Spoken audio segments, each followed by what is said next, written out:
हरे Krishna. Morning जपा session में आने वाले सभी भक्तों का बहुत बहुत धन्यवाद। आज का श्रीला प्रभुपाद जी का कोट है 1976 new Vrindavan.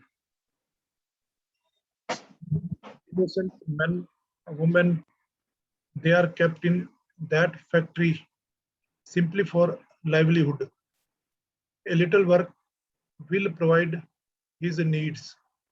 Nature has given so much facility. They can grow little food anywhere. The cows are there in the pasturing ground, take milk and live peacefully. Why you open factories? इसका हिंदी में अनुवाद है, मासूम स्त्री पुरुषों को मात्र जीविका के लिए कारखानों में रखा जाता है। उनकी आवश्यकताओं को तो थोड़े से काम द्वारा पूरा किया जा सकता है। प्रकृति ने कितनी सुविधाएं दी हैं, वे कहीं भी अन्न उगा सकते हैं।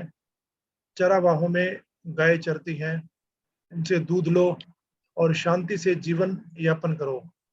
कारखाने खोलने की क्या आवश्यकता है? हरे कृष्णा प्रभु जी, धन्यवाद। हरे कृष्णा, धन्यवाद, प्रणाम प्रभु जी। श्री प्रभुपाद वैदिक संस्कृति के आदर्श आचार्य थे और प्रतिनिधि थे। वैदिक कल्चर के अनुसार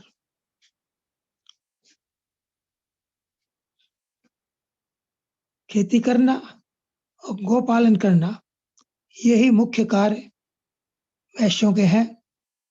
भगवान श्री कृष्ण ने 4 वर्णों की रचना की है।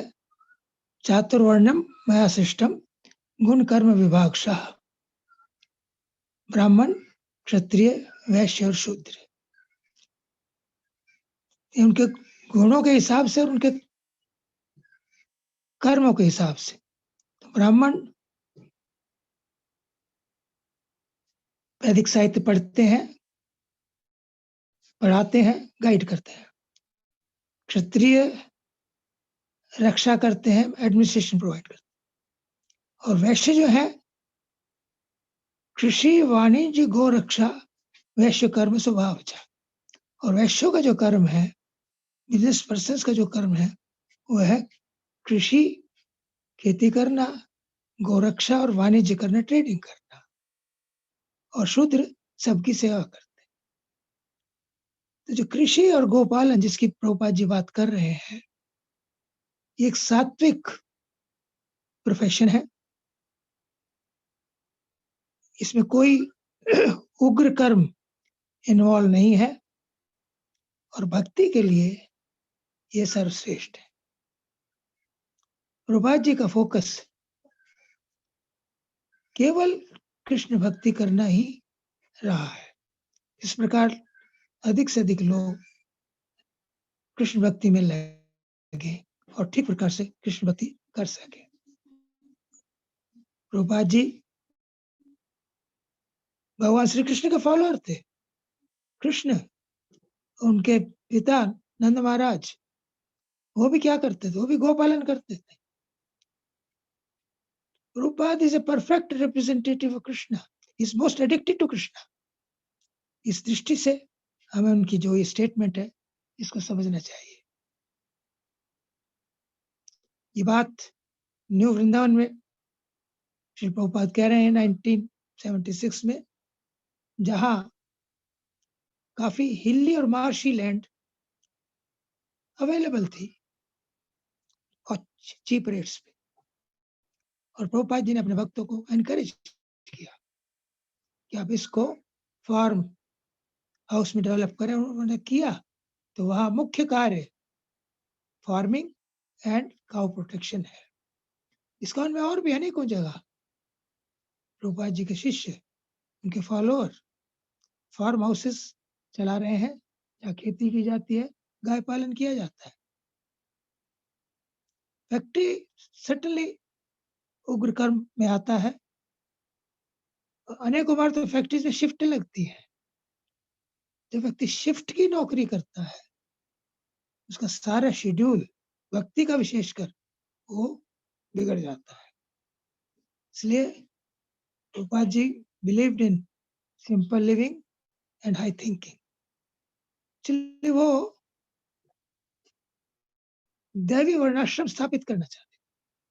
वो कहते मेरा 50% काम हुआ है, कृष्ण भक्ति का प्रचार हुआ है, लेकिन यदि हम अपने कृष्ण समाज में दैवी वर्णाश्रम की स्थापना हो जाए तो ये काम पूरा हो जाएगा। तो वर्णाश्रम अतः पुंभी दुश्रेष्ठः वर्णाश्रम विभागः स्वानुष्ठितस्य धर्मस्य संसिद्धिं हरितोषणम्। वर्णाश्रम का धर्म के पालन का एकमात्र लक्ष्य है संसिद्धि हरितोषणम्, कि हम भगवान श्री कृष्ण को किस प्रकार उनको प्रसन्न कर सकते हैं, उनकी संतुष्ट कर सकते हैं। तो दैवीय वर्णाश्रम में हर वर्ण और आश्रम उनका सेंटर जो है कृष्ण है। वर्ण हमने बताया ब्राह्मण, क्षत्रिय, वैश्य और शूद्र। इन सब के जो सेंटर में भगवान श्री कृष्ण है, ये श्री कृष्ण की प्रसन्नता के लिए कार्य करते हैं। आजकल इस प्रकार के जातिवाद की निंदा की जाती है और निंदा सही है, क्योंकि पिछले कुछ 100-150 वर्ष पहले जो ब्राह्मण थे वो सही ब्राह्मण नहीं थे। वैदिक दृष्टि से वो नहीं कार्य करते थे। उन्होंने निम्न वर्ग के लोगों को एक्सप्लॉइट करना आरंभ कर दिया और इसलिए फिर इस जातिवाद का विरोध शुरू हुआ। लेकिन यदि चारों वर्णों के सेंटर में भगवान श्री कृष्ण हो, हमारा अपना कोई स्वार्थ ना हो, ये चारों के चारों आइडियल है एंड दे आर कॉल्ड दैवी वर्णाश्रम, कि ये देवी दिव्य वर्णाश्रम है। क्योंकि हर समाज में एक ब्राह्मण वर्ग चाहिए, इंटेलिजेंट सेक्शन चाहिए जो गाइड कर सके, क्षत्रिय चाहिए जो प्रोटेक्शन दे सके, वैश्य चाहिए जो बिजनेस कर सके, कृषि कर सके, गोरक्षा कर सके, और इन सब की सेवा करने के लिए चौथा शूद्र चाहिए। शूद्र कोई बुरा शब्द नहीं है, तो जब भगवान की सेवा हम गौड़िया वैष्णव अपने आप को क्या कहते हैं? दास दास दास दासानुदास, ये महाप्रभु का दिया हुआ शब्द है। तो how can that be a bad word?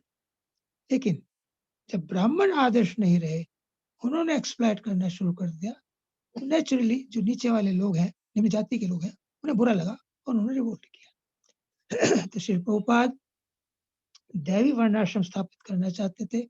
आश्रम, ब्रह्मचर्य, गृहस्थ, वानप्रस्थ और सन्यास, इन चारों आश्रमों का लक्ष्य, आश्रम शब्द जब जुड़ जाता है, तो हमने बताया था कि गृहस्थ आश्रम जब लग जाता है तो एक दिव्य आश्रम बन जाता है, भगवान कृष्ण केंद्र में आ जाते हैं।